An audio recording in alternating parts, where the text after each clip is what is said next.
Haleluya. Amin. Puji Tuhan, selamat pagi, salam sejahtera bagi kita semua dalam kasih Tuhan kita Yesus Kristus. Haleluya. Ya, kita kembali bersyukur kepada Tuhan untuk kesempatan yang Tuhan masih berikan kepada setiap kita untuk dapat beribadah kepada Tuhan, menggunakan kesempatan waktu yang terbaik untuk kita mencari Tuhan. Bapak Ibu Saudara sekalian, mari kita membuka Alkitab kita di dalam kitab Mazmur pasal 119 ayat 23 dan 24. Mazmur 119 ayat 23 dan 24. Demikian firman Tuhan. Sekalipun pemuka-pemuka duduk bersepakat melawan aku, hamba-Mu ini merenungkan ketetapan-ketetapan-Mu. Ya, peringatan-peringatan-Mu menjadi kegemaranku, menjadi penasihat-penasihatku. Puji Tuhan. Ya, Bapak Ibu Saudara sekalian, tentu saja di dalam menjalani kehidupan kita, tentu kita menghadapi berbagai hal, berbagai pengalaman, ya, baik itu orang yang tidak percaya, juga orang yang percaya mengalami pengalaman-pengalaman hidup yang mirip-mirip, ya. Berbagai tantangan-tantangan, persoalan-persoalan juga dihadapi. Tidak terkecuali orang-orang yang percaya. Kita tentu saja mengharapkan apa yang kita alami adalah hal-hal yang baik, ya. Hal-hal yang menyenangkan, hal-hal yang menenangkan. Tapi tentu tidak bisa terjadi setiap saat seperti itu. Hidup ini tentu terus berjalan, berputar, mengalami pasang surut, gelombang kehidupan yang membawa kita kadang naik, kita kadang turun, kadang kita menghadapi hal-hal yang baik, seringkali juga kita menghadapi hal yang tidak baik. Nah, kadang-kadang orang ketika menghadapi hal-hal yang tidak baik, lalu kemudian ada yang melakukan penyangkalan. Oh tidak, saya baik-baik saja. Atau ada yang kemudian menolak untuk mengalami hal-hal seperti itu dengan cara mengabaikannya dan sebagainya. Orang punya banyak cara untuk kemudian menghindarkan diri dari berbagai persoalan. Tapi kita tentu tidak bisa lari dari berbagai persoalan yang Tuhan izinkan terjadi dalam kehidupan kita. Sebagaimana Daud katakan, kemana aku dapat lari menjauhi roh-Mu? Demikian juga Daud sebaliknya juga tidak bisa sebenarnya lari dari berbagai persoalan yang kita kalau baca di dalam perjalanan kehidupan Daud itu penuh dengan berbagai tantangan persoalan yang dia tidak bisa lari. Mau tidak mau harus dihadapi. Nah, kalau kita membaca dalam kitab Mazmur pasal 119 ini, paling kurang ada 10 hal yang Daud sampaikan terkait dengan persoalan yang dia hadapi dan kemudian tanggapannya, responnya yang dia berikan. Tentu kita tidak akan melihat 10 hal itu, kita lihat satu hal saja dari ayat yang tadi sudah kita baca, yaitu dalam ayat yang ke-23 dan 24. Apa yang dialami oleh Daud? Dikatakan di situ, sekalipun pemuka-pemuka duduk bersepakat melawan aku. Apa yang dialami oleh Daud? Dia menghadapi permufakatan, dia menghadapi persekongkolan, dia menghadapi konspirasi dari para pemuka, orang-orang hebat, para pemimpin-pemimpin. Musuhnya bukan orang biasa, saudara. Musuhnya raja. Raja dan presiden tidak sama, saudara. Raja punya kekuasaan mutlak, punya power yang tidak terbatas. Dia bisa melakukan apa saja. Berbeda dengan presiden. Presiden dibatasi oleh banyak-banyak aturan. Kalau raja tidak ada, saudara. Dia menghadapi para jenderal-jenderal, para panglima-panglima tentara Raja Saul, yang setiap hari berpikir untuk bagaimana menghancurkan Daud. Sepanjang sisa umur Saul, setiap hari yang dia pikirkan adalah bagaimana dia bisa menghancurkan hidup Saul. Saudara bayangkan ya, kalau kita ada di dalam posisi Daud ini, bagaimana bisa melawan? Bagaimana, saudara? Kadang-kadang juga mungkin Tuhan izinkan kita menghadapi hal-hal yang sulit seperti ini. Kondisi di mana kita seperti tidak punya daya, kita tidak punya kesanggupan, kita tidak punya kemampuan untuk melawan, untuk melakukan sesuatu, karena yang harus kita hadapi itu orang yang kuat misalnya, orang yang besar, orang yang berpengaruh misalnya. Bisa saja itu terjadi, saudara. Dan Daud pun mengalami itu. Sebaliknya Daud itu bukan siapa-siapa. Dia hanya anak rakyat jelata saja. Dia hanya gembala domba. Hanya gembala domba. Itu strata pekerjaan yang rendah. Yang oleh kemurahan Tuhan dia kemudian bisa mengalahkan Goliat. Tapi lalu itu dia menjadi prajurit Israel, tentara Israel. Ya seperti itulah hidup Daud. Tidak lebih dari itu. Dan mungkin kita pun menghadapi hal yang sama, atau mungkin sebaliknya kita sedang berkonspirasi. Kan kita tidak selalu mengambil posisi kita yang penderita ya. Kadang-kadang ada jemaat Tuhan juga, orang percaya juga jadi pelaku ya, yang melakukan permufakatan, yang melakukan persengkongkolan ya. Mari kita melihat hal ini dari dua sudut pandang yang setara ya. Ketika kita menjadi objek penderita, apa yang harus kita lakukan? Tapi kalau kita menjadi pelaku, kita harus bertobat, saudara. Orang-orang ketika menghadapi hal-hal seperti ini, tentu mereka langsung berpikir untuk bagaimana mencari pertolongan, ya kan? Bagaimana mencari bantuan, bagaimana mencari dukungan dari orang-orang kuat yang lain. Oh, kalau menghadapi orang kuat begini, kita juga harus punya orang kuat juga. Kita juga harus punya orang dalam juga. Kita juga harus punya strategi juga. Kemudian mulailah orang berpikir bagaimana caranya untuk harus dibalas, dijawab, dihadapi dengan cara yang sama juga. Itu pikiran kebanyakan orang pada umumnya kan begitu. Oh, lu tunggu ya, lu pikir lu saya bisa. Itu juga bisa. Nanti kita bakal lihat saja. Tapi mari kita mau belajar pagi hari ini bagaimana respon Daud. Bagaimana sikap dari Daud menghadapi tantangan yang sulit ini.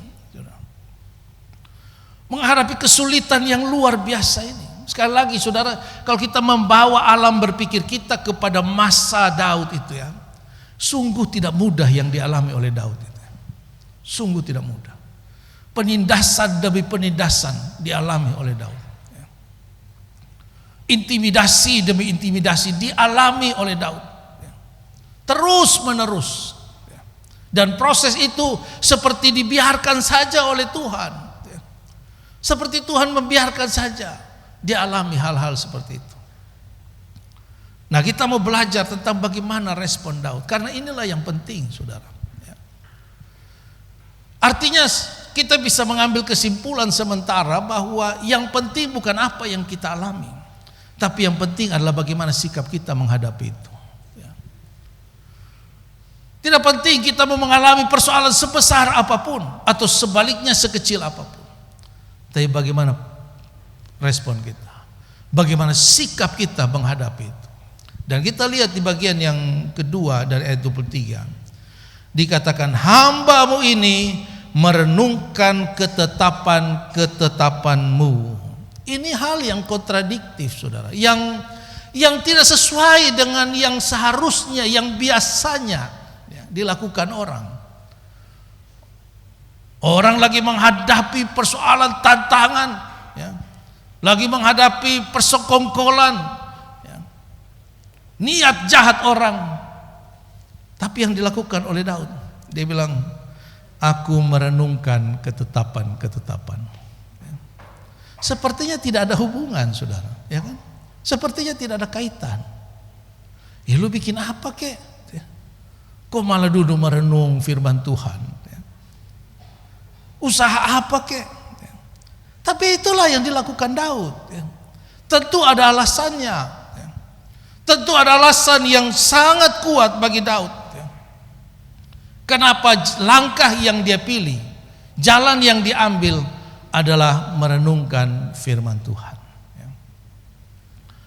Dikatakan di ayat yang ke-24, ya, peringatan-peringatanmu menjadi kegemaranku. Di dalam setiap firman Tuhan ada peringatan.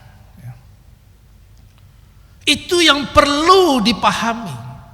Itu yang bagi Daud perlu dia mengerti sebelum dia mengambil tindakan apapun. Dia harus memahami bahwa tindakan-tindakannya yang dia lakukan harus ada di dalam kebenaran firman Tuhan. Harus merujuk kepada peringatan-peringatan dari firman Tuhan. Itu yang penting. Makanya Alkitab katakan, jadilah tenang supaya kamu bisa berdoa. Supaya kita bisa berdoa. Supaya kita bisa merenungkan firman Tuhan. Orang kalau panik, saudara, semua dia buat itu salah habis. Kalau orang panik itu, dia akan buat bukan malah menolong, malah merusak. Kalau orang panik itu, misalnya orang kecelakaan di jalan itu, seharusnya tidak boleh langsung diangkat. Diangkatnya juga harus dengan cara yang benar. Tapi kalau orang panik, kita tidak mengerti hal-hal seperti itu tuh. Yang tadinya tidak mati jadi mati, saudara. Hanya karena kesalahan pada pertolongan pertama. Iya benar. Yang tadinya tidak parah bisa jadi lebih parah. Kenapa? Karena kita tidak paham. Karena kita panik. Karena kita ketakutan. Daud apakah tidak takut? Dia takut. Dia manusia seperti saudara dan saya. Jangan menganggap Daud dia punya level yang berbeda dalam konteks emosi dan sama, saudara. Tapi dia punya cara untuk mengambil keputusan yang tepat. Yang pertama, dia merenungkan firman Tuhan, karena di dalam firman Tuhan ada peringatan. Tuhan selalu mengingatkan kita sebelum kita melangkah, saudara. Setiap kali kita mendengar firman Tuhan, pahamilah bahwa di dalamnya ada peringatan daripada Tuhan. Kalau kita melihat di dalam Kejadian pasal yang keempat,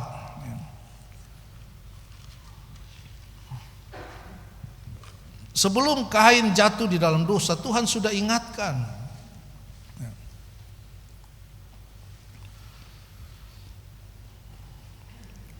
Kejadian pasal yang keempat ayat 6 dan ayat yang ke-7. Firman Tuhan kepada Kain, mengapa hatimu panas dan mukamu muram? Apakah mukamu tidak akan berseri jika engkau berbuat baik? Tetapi jika engkau tidak berbuat baik, dosa sudah mengintip di depan pintu. Ia sangat menggoda engkau, tetapi engkau harus berkuasa atasnya. Tuhan tahu apa yang akan dilakukan oleh Kain. Tuhan tahu apa yang ada di dalam hati dan pikirannya. Karena itu Tuhan datang. Tuhan ingatkan. Kenapa? Kenapa jengkel? Kenapa emosi? Kenapa marah? Kalau engkau melakukan hal yang baik, pasti engkau tidak akan marah. Memberikan persembahan kepada Tuhan itu kan hal yang baik. Soal Tuhan terima atau tidak itu kan urusannya Tuhan. Itu haknya Tuhan untuk menerima. Yang harus kita lakukan adalah memberikan persembahan. Tuhan bilang, ingat, dosa sudah mengintip di depan pintu hatimu. Ia sangat menggoda, tapi engkau harus berkuasa atasnya. Tuhan sudah ingatkan. Tetapi ayat yang ke-8 kata Kain kepada Habel adiknya, marilah kita pergi ke padang. Ketika mereka di padang, tiba-tiba Kain memukul Habel adiknya lalu membunuh dia. Ya. Orang melakukan pelanggaran, melakukan dosa itu bukan karena tidak tahu firman Tuhan, saudara, tapi karena tidak mau taat kepada firman Tuhan. Ya. Karena itu Daud selalu, langkah pertama yang dia ambil adalah merenungkan firman Tuhan. Karena di dalam firman Tuhan ada peringatan-peringatan. Ya, ada peringatan. Penting, saudara, peringatan. Kalau kita pergi ya, berjalan, ada peringatan di jalan itu ya. Ada tanda belok ya.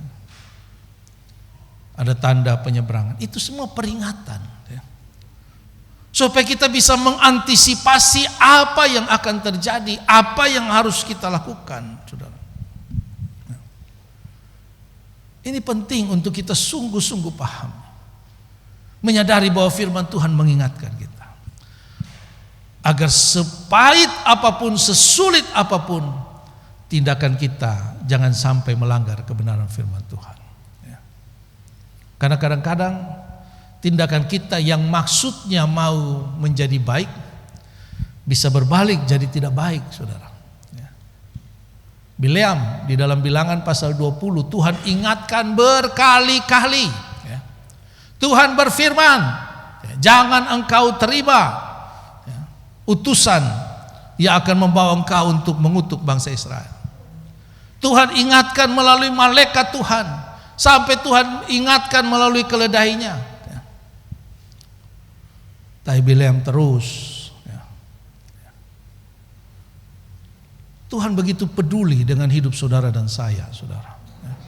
Tuhan sangat mengasihi kita, sehingga dia mengingatkan, sebagaimana orang tua mengasihi anak. Sehingga terus diingatkan, terus diingatkan. Mari kita melihat kebenaran firman Tuhan seperti ini, saudara. Sehingga kita mendahulukan firman Tuhan. Tuhan mengingatkan di dalam Injil Lukas pasal 2. Mari kita lihat.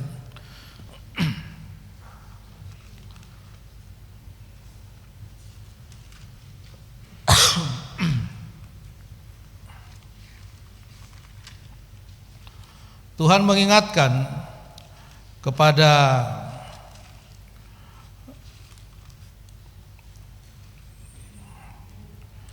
para Majus.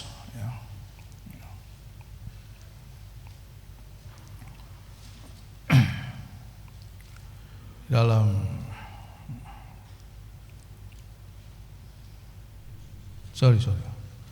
Injil Matius.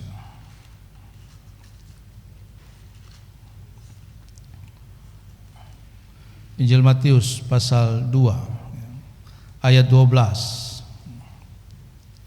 Matius pasal 2 ayat 12. Dan karena diperingatkan dalam mimpi supaya jangan kembali kepada Herodes, maka pulanglah mereka ke negerinya melalui jalan lain. Ya. Orang Majus ini diingatkan oleh malaikat Tuhan. Kalau kamu pulang, Herodes bilang, kalau kamu sudah ketemu itu anak, kamu balik kasih tahu saya. Ya. Supaya saya tahu tempatnya di mana, supaya saya juga akan menyembah dia. Ya. Tetapi malaikat Tuhan bilang jangan. Kembali lewat jalan lain. Dan mereka taat, saudara. Ya. Mereka taat. Mereka melakukan firman Tuhan. Ya. Tidak sulit, bukan? Ya. Ayat 13. Setelah orang-orang Majus itu berangkat, nampaklah malaikat Tuhan kepada Yusuf dalam mimpi dan berkata, bangunlah, ambillah anak itu serta ibunya, larilah ke Mesir dan tinggallah di sana sampai aku berfirman kepadamu, karena Herodes akan mencari anak itu untuk membunuh dia. Maka Yusuf pun bangunlah, diambilnya anak itu serta ibunya malam itu juga, lalu menyingkir ke Mesir. Ada juga orang mungkin taat firman Tuhan tapi sabar dulu, sedikit lagi. Nanti kalau kita suruh anak-anak bersabar, itu memang peringatan buat kita supaya lebih sabar. Sabar. Tapi dia sabar terus. Sabar. Nah banyak kali kita kepada Tuhan juga begitu. Kita tahu apa yang menjadi ketetapan perintah Tuhan. Tapi ya nanti dulu lah. Tidak harus sekarang juga. Kapan-kapan juga bisa. Iya nanti saya setia, pasti nanti saya setia. Pasti nanti saya berkorban, tapi jangan sekarang dulu. Ini kita punya sikap. Kita lihat kepada Yusuf. Malam itu malaikat datang, Alkitab katakan malam itu juga dia berangkat ke Mesir. Perjalanan malam di masa itu bukan perjalanan yang mudah, saudara. Sekali lagi kita membaca Alkitab ini, mari kita sekali-sekali membawa alam pikiran kita kepada masa 2000 tahun yang lalu itu. Sekarang aja jalan malam itu di tempat tertentu masih berbahaya. Iya kan? Ini sekarang ini. Apalagi 2000 tahun yang lalu. Tapi Yusuf tidak peduli dengan berbagai bahaya yang menghadapi. Bukan perjalanan pendek, saudara. Perjalanan panjang dari Bethlehem menuju ke Mesir itu. Bukan perjalanan singkat. Tapi Yusuf lakukan.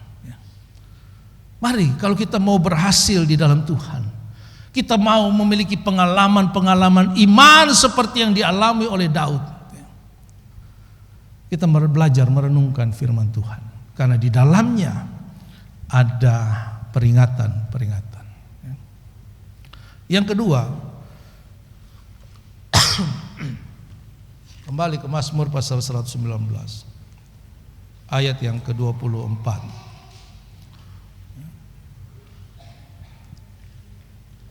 Firman Tuhan menjadi penasihat-penasihatku. Firman Tuhan bukan hanya memperingati, melarang, tidak boleh ini, tidak boleh itu. Tapi firman Tuhan juga berisi banyak nasihat, banyak petunjuk, banyak saran, how to do, how to get there. Itu banyak, terlalu banyak di dalam kebenaran firman Tuhan. Langkah-langkah apa yang harus kita lakukan untuk menghadapi segala sesuatu. Tapi seringkali kita lebih percaya kepada insting kita ini. Ada film tuh Animal Instinct. Manusia ini punya basic insting binatang, saudara. Dan makanya manusia bisa bertindak kadang-kadang seperti binatang. Kadang-kadang bisa lebih jahat dari binatang juga. Karena itu hati-hati kita dengan insting kita ini. Dengan logika kita ini. Hati-hati, saudara. Nanti kita akan lihat di bagian yang terakhir. Jadi Daud dia merenungkan firman Tuhan karena di dalamnya ada peringatan Tuhan, ada nasihat-nasihat daripada Tuhan, ada petunjuk-petunjuk daripada Tuhan. Ada cara-cara, ada langkah-langkah yang harus dilakukan orang percaya kalau kita mau sukses di dalam kehidupan kita sampai ke dalam kerajaan surga. Yang kedua, kenapa Daud merenungkan firman Tuhan, tidak merenungkan apa yang orang lain lakukan? Kadang-kadang kita habis waktu, kita berpikir, kenapa ya dong bisa begitu ya? Ya kan? Ya. Kalau kita mengalami tindakan-tindakan yang jahat dari orang, ya, lalu kita mulai berpikir, kenapa ya? Saya sudah buat baik, tapi dong bisa buat begitu tuh. Bagaimana mereka bisa begitu ya? Kok bisa ya? Gitu ya. Karena kita habis waktu dengan itu saja, saudara. Tidak perlu habis waktu dengan itu barang. Renungkan saja firman Tuhan. Ya. Kenapa kita merenungkan firman Tuhan? Injil Yohanes pasal 17.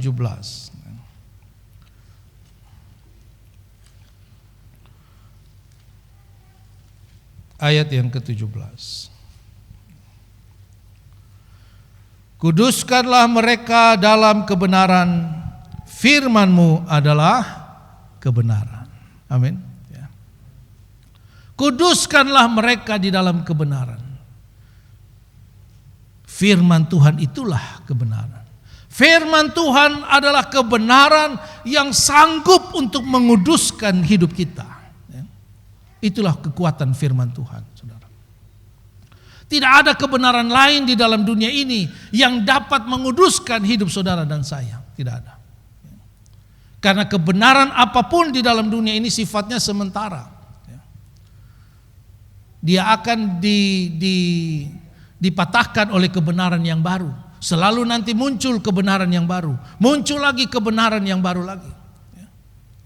Tapi kebenaran firman Tuhan itu kekal. Dari kekal sampai kekal. Firman Tuhan sanggup menguduskan kita. Kata menguduskan itu, yang pertama berarti melayakkan. Di dalam Roma pasal 1, Roma pasal 1 ayat yang pertama dikatakan, dari Paulus hamba Kristus Yesus yang dipanggil menjadi rasul dan dikuduskan untuk memberitakan Injil Allah. Dikatakan di situ, dia dikuduskan untuk memberitakan Injil. Dikuduskan untuk memberitakan Injil. Artinya dia dikuduskan untuk dilayakkan. Dikuduskan artinya dilayakkan untuk menyampaikan kebenaran. Sebelumnya Paulus ini orang yang jahat. Walaupun dalam sudut pandangnya dia orang baik karena dia melakukan hukum Taurat. Tapi sesungguhnya dia orang yang jahat. Tapi kemudian dia dikuduskan, dia dikhususkan. Untuk apa? Untuk dilayakkan menjadi hamba Tuhan. Kita semua saudara, kita dikuduskan oleh Tuhan. Bukan cuma sekadar supaya nanti kita masuk surga. Tidak saudara. Tapi kita dikuduskan untuk menjadi hamba-hamba Tuhan. Amin. Kita dikuduskan oleh firman Tuhan. Dibenarkan oleh firman Tuhan. Untuk kita punya tanggung jawab rohani. Haleluya. Supaya kita punya tanggung jawab pelayanan. Tanggung jawab pelayanan kita semua sudah tahu, bukan cuma tanggung jawab pelayanan 5 jawatan, saudara. Selalu disampaikan dalam Efesus pasal 4 ayat 11 itu, Tuhan memberikan 5 jawatan, memperlengkapi orang-orang kudus bagi pekerjaan pembangunan tubuh Kristus. Bagi pekerjaan pelayanan. Kita semua punya tanggung jawab yang sama di dalam melayani Tuhan. Firman Tuhan. Ketika Daud dia merenungkan firman Tuhan, dia menyadari, saya dipanggil oleh Tuhan untuk melayani Tuhan. Bukan untuk melayani kepentingan saya. Saya dipanggil oleh Tuhan. Tuhan membela saya. Tuhan mendukung saya. Bukan untuk kepentingan saya pribadi. Tapi untuk saya memberi hidup saya menjadi hamba Tuhan. Sehingga Daud berhasil, saudara. Dia tahu firman Tuhan membenarkan dia, menguduskan dia. Dan kemudian menguduskan itu artinya melayakkan kita menjadi milik Tuhan. Kita dikuduskan untuk menjadi milik Tuhan. Ketika kita menjadi milik Tuhan, maka ada 2 konsekuensi, yaitu kita dirawat dan dilindungi. Kalau kita memiliki satu benda yang kita hargai, kita sayangi, pasti kita rawat dan kita lindungi. Yohanes pasal 15, kita tentu tahu ayat ini. Ayat 1, akulah pokok anggur yang benar dan Bapakulah pengusahanya. Setiap ranting padaku yang tidak berbuah dipotongnya, dan setiap ranting yang berbuah dibersihkannya supaya ia lebih banyak berbuah. Kamu memang sudah bersih karena firman yang telah kukatakan kepadamu. Ketika kita dilayakkan, dikuduskan untuk menjadi anak-anak Tuhan, menjadi milik Tuhan, percayalah, kita akan dirawat oleh Tuhan. Nah, dirawat oleh Tuhan itu kadang-kadang dibersihkan, kadang-kadang dipotong, ya. Tapi untuk apa? Untuk kita semakin berbuah, dan percayalah kita dilindungi oleh Tuhan. Ya, kita dilindungi oleh Tuhan. Kita yang manusia saja kita tahu menjaga, melindungi barang yang berharga. Apalagi Bapa kita di surga. Tuhan bilang Bapa yang jahat di dunia tahu memberi yang baik kepada anak-anaknya. Ya. Penjahat-penjahat kaliber dunia itu, ya, dia bisa bunuh orang gampang, saudara. Tapi sama anaknya apa saja dia bisa kasih. Ya kan? Itu Bapa yang jahat tahu memberi yang baik kepada anak-anak. Apalagi Bapa di surga. Ya. Karena itu mari kita memperbanyak pemahaman pengetahuan kita kepada firman Tuhan, agar langkah-langkah hidup kita menjadi langkah-langkah yang sungguh-sungguh benar, ya. Agar setiap tantangan yang Tuhan izinkan, ya, percayalah bahwa setiap yang kita alami itu diizinkan oleh Tuhan, ya. Kalau Tuhan tidak izinkan tidak akan bisa kita alami. Tapi kalau Tuhan izinkan, ada maksud untuk membawa kita semakin tinggi, ya. Ada maksud untuk mengangkat kita, ada maksud untuk memperbaiki hidup kita. Ayat yang terakhir, Yeremia pasal yang ke-9.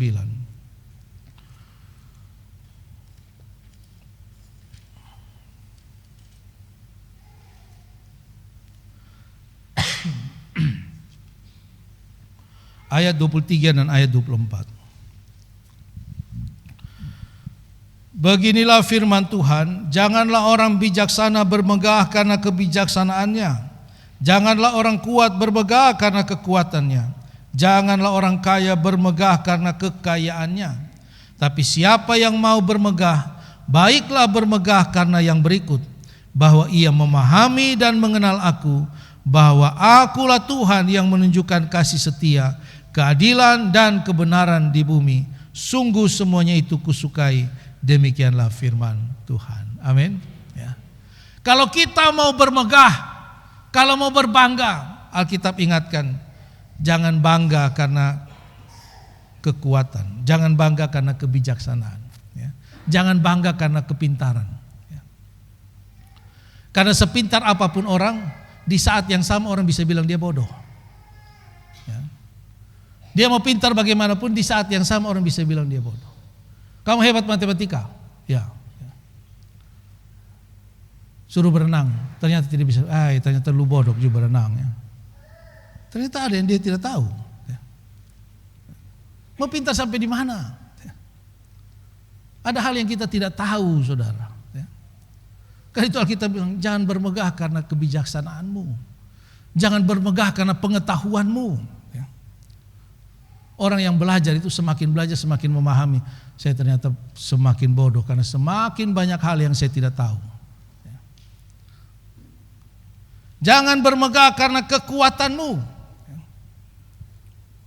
karena yang menang perang itu tidak selalu yang kuat, saudara, ya. Kisah Daud dan Goliat itu, ya, itu membuktikan kebenaran ini, ya. Jangan bermegah kalau kita kuat, jangan bermegah kalau saat ini kita punya kuasa, ya. Jangan, ya. Karena terlalu mudah untuk Tuhan membalikan segala sesuatu. Terlalu mudah, ya. Jangan bermegah karena kekayaan. Alkitab bilang kekayaan itu tidak tetap, kekayaan itu sementara. Jangan bergantung kepada kekayaan yang tidak tetap itu, sementara, ya. Tapi banyak orang justru bermegah kepada ketiga hal ini, ya. Kepada pengetahuan, kepada kekuasaan, kepada harta, ya. Wah, kalau sudah sampai ini, rasa-rasa dia mau terbang.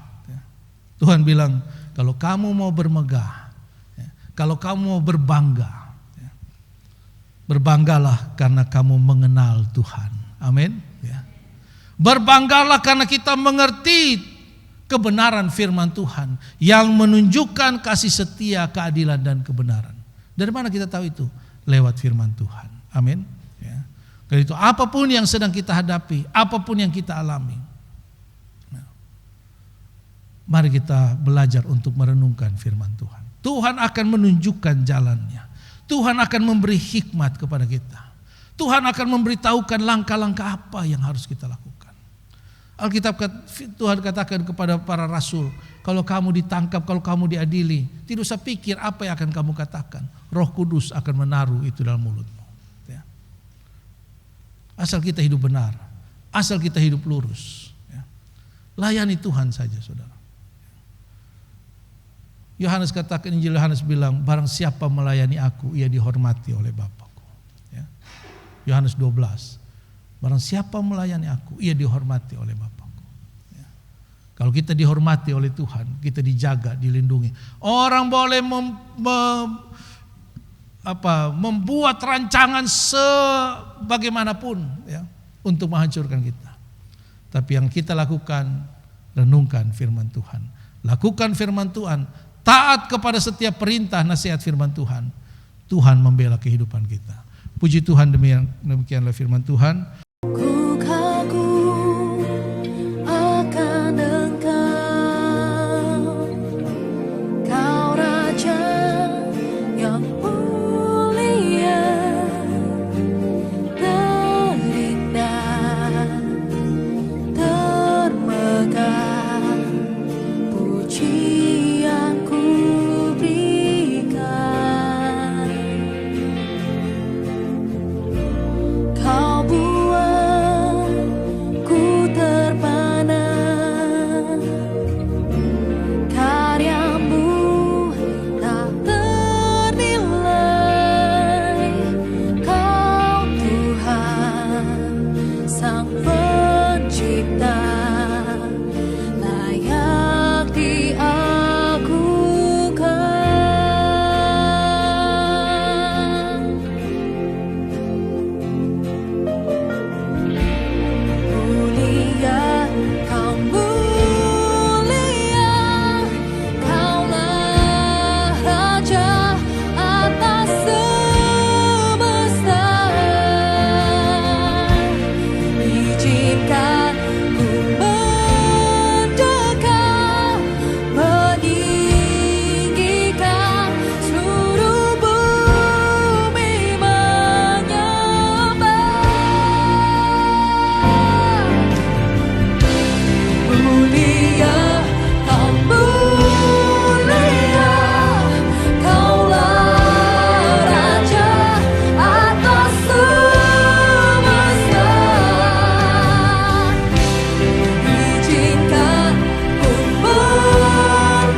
yang duduk di tahta.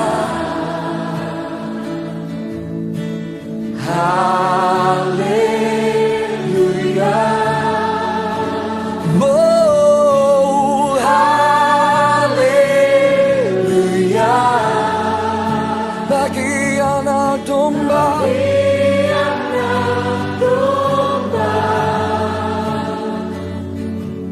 berkuasa selamanya.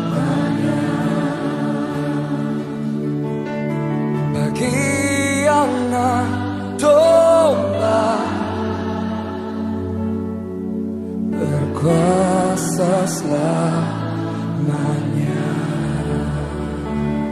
Sekali lagi, bagi anak domba, bagi anak domba, bagi anak domba, bagi anak domba, bagi anak domba,